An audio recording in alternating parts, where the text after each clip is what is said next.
Okay, good morning. And I would like to start this lesson with prayer. So fold your hands, bow your head, and let's ask God to help us out today. Dear Heavenly Father, I thank you so much for everyone that's listening. Father, I lift up these students and their parents. Boy, I just pray, Lord, that you keep them all safe. Keep this virus away from everyone and everyone that we love. And Father, find a way for it to clear out so that we can get back to classes and back to our friends and everything that we are regularly doing. And I just pray for this lesson today that you will give the students attention and focus and clarity of thought. In Jesus' name, amen. Okay, so before we start a story, we know that we always talk about the vocabulary in this story. So I have given everybody a piece of paper to follow along with everything that I'm doing. So you'll be getting the ability to fill in the vocabulary answers. So if you have not downloaded that document, please do that so that you can follow along easier. It is a Word document that I have attached. So it is also in RenWeb documents. So you can look it up. It is the Monday reading, Janwahrs Bridge Part 1. And the objectives for this lesson are that the students, which is you, will be able to differentiate between realistic fiction and fantasy. I want you to think for a second, and I want you to be able to recall that a plot has a beginning, middle, and an end. I want you to be able to summarize the events at the beginning of the plot of this story. And I want you, when this section is finished, to be able to identify the challenges that the main character faces in the beginning of the story. So let's look at page 146.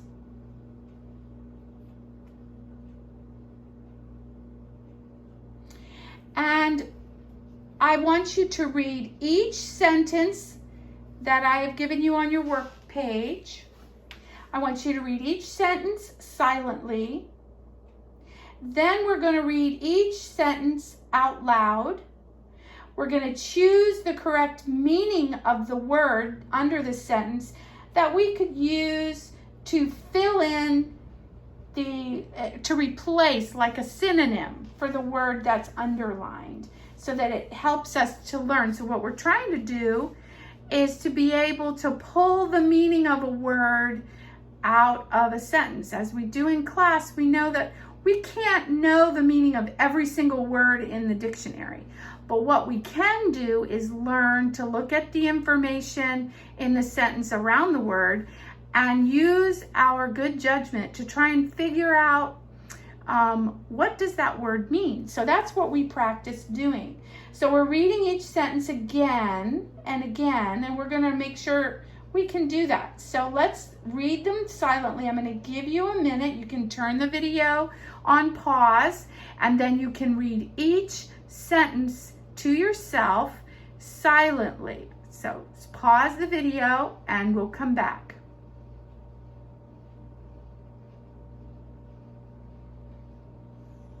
Okay, so let's read those sentences together. Number 1. Dad looked in the mirror and adjusted his crooked tie before leaving. Circle the word that you think matches, is a synonym for the word adjusted. Is it removed, fixed, or changed? Dad looked in the mirror and removed his crooked tie before leaving, fixed his crooked tie before leaving, or changed his crooked tie before leaving. It is fixed. That's right. Dad looked in the mirror and fixed his crooked tie before leaving. Okay? Number 2. The settlers wondered how many days it would take them to cross the expanse of the prairie. The prairie is a giant field, okay? It's one of the geography terms, but it is a giant field with a lot of grass, very few trees. So the settlers wondered how many days it would take them to cross the expanse of the prairie. Is an expanse a large, spread out area, a short, narrow trail, or a river? Circle the one that you think applies to the word expanse.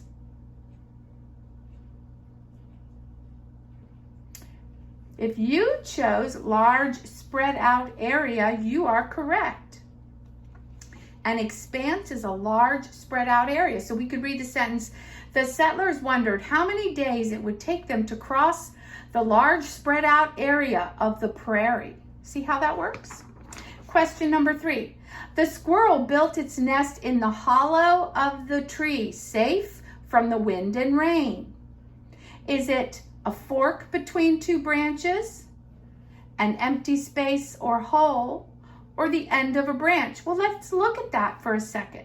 The squirrel built its nest in the hollow of a tree, safe from the wind and the rain. So which one of those would make him safe from the wind and the rain? A fork between two branches wouldn't necessarily make that squirrel safe, would it? And the end of a branch definitely wouldn't make that squirrel safe.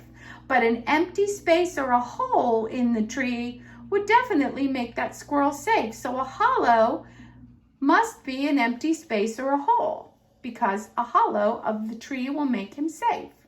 Does that make sense? Good. Let's look at number 4. The children's eyes widened when Grandma gave them massive amounts of ice cream in their bowls. Well, what would make the children's eyes widen? A tiny amount of ice cream? That might make them frown, don't you think? An average amount, would that make their eyes widen? Probably not. They would go, okay, that's pretty much what we always get. But a huge bowl of ice cream would make their little eyes open wide, don't you think? So massive must mean huge, huge. Number 5, the ice made driving on the roads treacherous during the storm. Okay, treacherous, is it dangerous, harmless, or enjoyable? Well, ice on the roads, would that make it harmless? No, it would not, would it? Would it make it enjoyable for the driver? Absolutely not. It would be very stressful for the driver. So ice on the roads during a storm would be dangerous. We can all agree that that would be dangerous. So the ice made driving on the roads treacherous or dangerous during the storm. Okay. Number 6, the knight instructed his yeoman to prepare his armor for battle. And I am very sorry. Yeoman is the word that we're looking at, and I forgot to underline that. That's my mistake. So you can underline the word yeoman, Y-E-O-M-A-N, underline that because that is our vocabulary word. The knight instructed his yeoman to prepare his armor for battle. So if it's a knight and it's the person preparing the armor for battle, do you think that is a servant, his son, or a friend?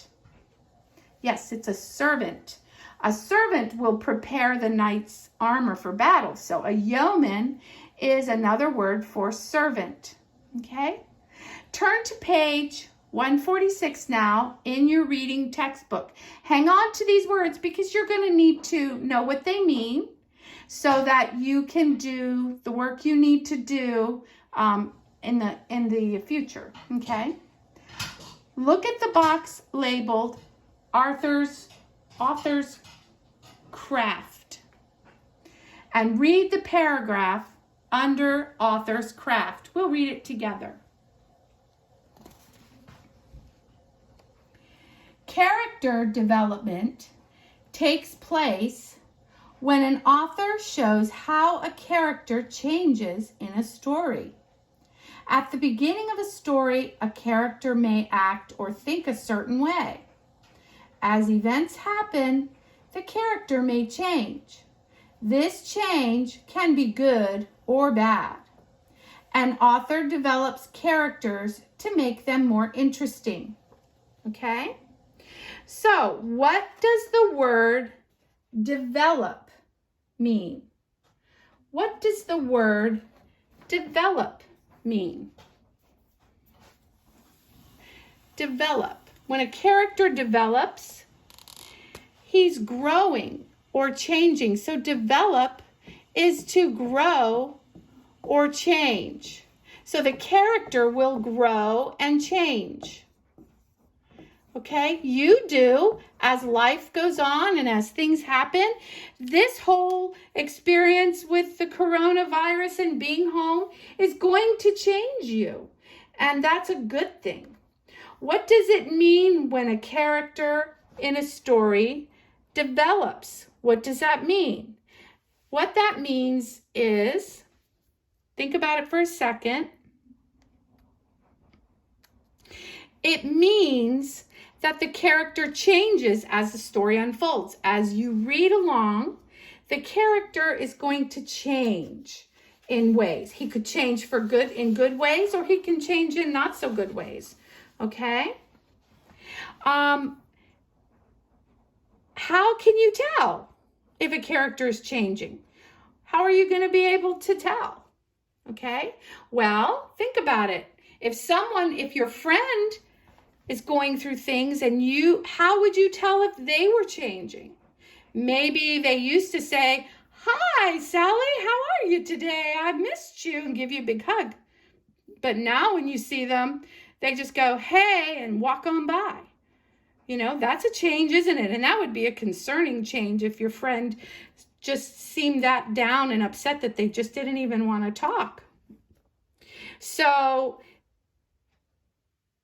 it can change them by their response to you. It can change them by their response to whatever's going on. Okay? Why do you think an author develops the characters? What if a character stays the same through the whole story? Would they be very interesting? No, the story wouldn't probably be very interesting, would it? So it makes them more interesting if you develop the characters, if you grow them, okay? How can you tell? But you can tell by his words. You can tell by his actions that show a change in the way he's thinking. So that's how you can tell they're changing, okay? Now let's look at the character box under the author's craft. And look at the left column, because it refers to the plot. And it says beginning, middle, and end. And the right column suggests different questions you can ask as you read. And so in the middle of the story, let's just look at that real quick. What is one way you can tell that a character may be changing? Well, let's read that and see what it says. In the middle, it says, what key events are happening to the character? What is the character's response to these events? So, one way you can tell that a character may be changing is the character's response to key events. Now, there's going to be a lot of events in a story. Some are a big deal, and some not such a big deal. So you have to read it and think about, oh, that's a big thing that happened in his life, right? Now, when a character changes, is the change always good? Is it always good when a character changes? Sometimes not so much, right? I mean, if the character makes good choices, that helps the character develop well, doesn't it? But if the character makes some bad choices, nope, that's not necessarily going to be so great, is it? All right, now I want you to read the box that says big idea. Let's read it out loud. Characters in a story can grow and change through problem solving. How might solving problems help a character to change? Well, yes. I mean, it makes you learn things, doesn't it? Solving problems on your own teaches you something. For example, when you guys come to me with little problems, sometimes I'll tell you, go solve it, because it's something simple that you can learn to do, and you have to learn to solve problems. Very important to do that. So that's one way that we grow, and that's a way that we can learn how to take care of things in our lives. Okay, so think of a time, I want you to think right now of a time when solving a problem that you solved by yourself maybe, or with a little guidance. Solving a problem changed you in some way. I want you to just pause the video. I want you to think about that for a second. I want you to think about that. Pause it and come back in just a minute. Okay, good. Now look at the genre box. What genre is our story, Janwahrs Bridge? It tells us fantasy. And let's read that together, okay? A fantasy story is a story that could not happen in real life. So we know this one's going to be an interesting, fun story about something that really could not happen in real life, okay?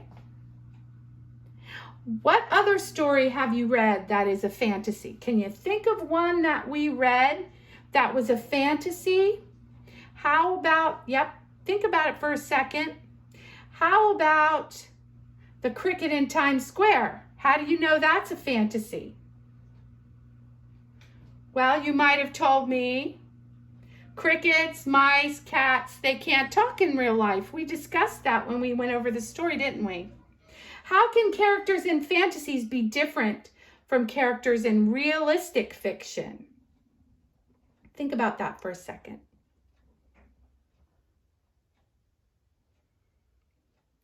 Well, characters in fantasies may be human or non-human, right? We don't have to have human characters in a fantasy. That makes it fun. Fantasy characters may be imagined creatures or beings, things that the author makes up, like the dragon in this story.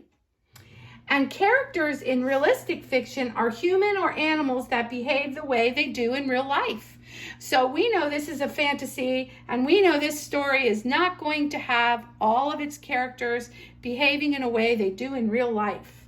Okay? Well, so that's going to make it a lot of fun.